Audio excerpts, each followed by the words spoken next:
Hoje a gente vai começar a falar sobre a antropologia. Na antropologia, eu vou resumir alguns aspectos que eu pesquisei sobre a cultura dos povos antigos. Se nós formos analisar, eu vou ter que responder alguns questionamentos relacionados ao contexto cultural.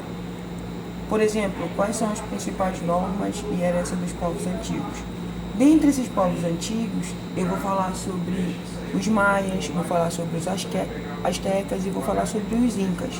Só que para a gente começar a trabalhar sobre esses povos antigos, primeiramente nós temos que ver algumas definições, como por exemplo, na parte cultural, o que vem ser essa cultura na área de sociologia, depois sim na área de antropologia, para aí sim começar a estudar cada povo desse na antiguidade.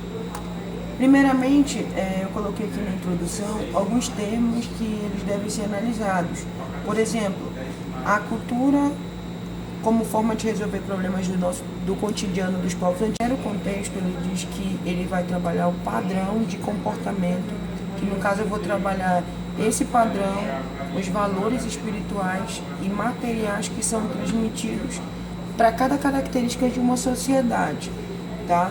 Tanto na civilização ocidental quanto na cultura do esquimós, vamos analisar assim. Se eu for analisar, aqui eu coloquei a importância da cultura para uma sobrevivência humana, que eu posso analisar ele em nível de abstração, cooperação e produção. Se eu for analisar a abstração, o que é abstrair as coisas? É eu criar ideias gerais, são as formas de pensamento.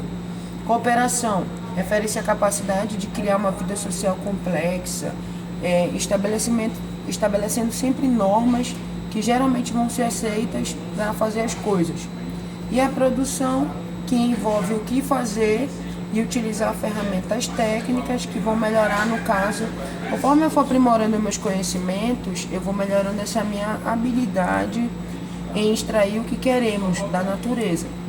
Então, esses são os kits culturais de sobrevivência que nós precisamos saber para aí sim explorar a vida dos povos antigos. Primeiro, uma coisa importante, se vocês vão analisar aqui o povo antigo, eu tenho um conceito de cultura. Cultura é a parte fundamental que no processo de socialização do ser humano. Se eu for analisar, o que quer dizer isso? Quer dizer que para cada tipo de sociedade eu posso ter uma cultura diferente. Se eu for analisar, a cultura é um conjunto de saberes coletivos compartilhados pelos membros de uma sociedade. Se eu analisar, está aqui, tenho 3 culturas diferentes com vários membros para vocês analisarem. Mas essa cultura, ela pode ser transmitida por uma herança social, que o indivíduo, no caso, ele vai pegar essa herança e aprender a trabalhar com um grupo social, e não pela uma herança genética, que aí ele transmite de uma cultura por meio de um processo de socialização. Já antropologicamente, eu tenho que a cultura é a ciência que encara a cultura como totalidade de padrões aprendidos e desenvolvidos pelo ser humano. Se eu for analisar isso, eu vou ter uma mudança cultural, sejam eles padrões complexos ou padrões de toda a cultura, que no caso é o mais raro. Pode ocorrer maior ou menor facilidade, dependendo do grau de aceitação. A cultura numa sociedade, ela pode ser baseada em crenças, ideias, valores que formam o conteúdo da cultura. Se você for analisar aqui, tem 2 culturas diferentes.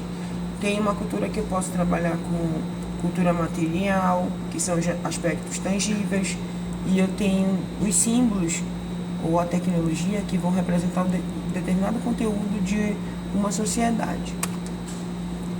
Quando eu trabalho essa cultura, geralmente eu tenho valores e normas. E é muito curioso eu perceber, se eu for analisar aqui a figura, os valores para qualquer cultura representam sempre um saber coletivo. Geralmente a gente usa know-how, que é o conhecimento coletivo, que geralmente é adquirido dentro de um grupo. E ao longo dos séculos, esse conhecimento ele foi sendo aperfeiçoado, se você for analisar. Aí foi criando uma herança social, que o que é uma herança social? Se for analisar, são processos de transmissão cultural que ocorrem ao longo da história. no quais eu posso... O que é a história? Das gerações mais velhas, das mais antigas, às mais jovens, que vão criando uma cultura para um determinado grupo, tá? Se eu analisar antropologicamente o que vem a ser isso, eu vou trabalhar com o antropólogo Maceo Maus e Cláudio Leves, que eles analisam sistemas econômicos e políticos e ideológicos para tentar compreender cada um deles. E uma coisa importante é que a antropologia ela diferencia a realidade social de um universo simbólico, né? Falar sobre os astecas, falar sobre os maias e falar exatamente sobre os incas.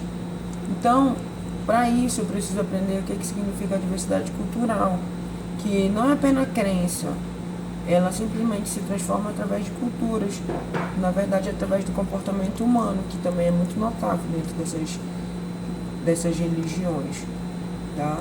E ela trabalha o comportamento que varia de cultura para cultura. Por exemplo, eu tenho a civilização dos maias.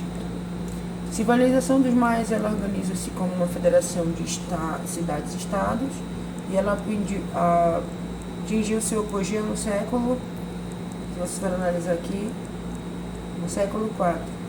Nessa época começou a expansão maia a partir de cidades como a cidade de Oxantun e Utikal. O que aconteceu? Nessa época aqui, essa sociedade, ela contava em cada cidade-estado como uma autoridade máxima de caráter hereditário, dita como Alash, único, que era, na verdade, significava homem de verdade. Se eu for analisar os mais fundários, o Palenqué, Piedras Negras e o Copã, entre os séculos X e XVIII. E eles se destacaram muito pela Liga de Mayapã, formada pela aliança entre as cidades de Xinjiang, Wuxia e Mayapã. Eles, se eu for analisar a organização social deles, o Elexaonic, ele designava os chefes de cada aldeia que desempenhava funções civis, militares e religiosas. Na verdade, ele tinha uma supremacia militar ali dentro, que essa supremacia sempre era eleita de 3 em 3 anos, para vocês terem ideia de como funcionava. Se for aqui um exemplo dos maias, aqui se for analisar, é a classe sacerdotal, que ela era muito poderosa, pois detinha o saber relativo à devolução e extrações e movimento dos astros, e ele simplesmente analisava a importância fundamental para a vida econômica maia, que era muito baseada na agricultura. Se você for analisar a religião dos maias, a legitimidade da religião dele era se dada através do poder, que era feito através de famílias. Se você for analisar, eles tinham ritos que só podiam subir nos templos do sacerdote quem formava a classe mais culta, no caso que acreditava descender de um totem e eram politeístas. Por que isso? Porque a influência dos toltecas introduziu certas práticas cerimonialistas sangrentas nessa época que era um pouco da decadência dos maias, porque eles adoravam a natureza, em particular eles adoravam os animais.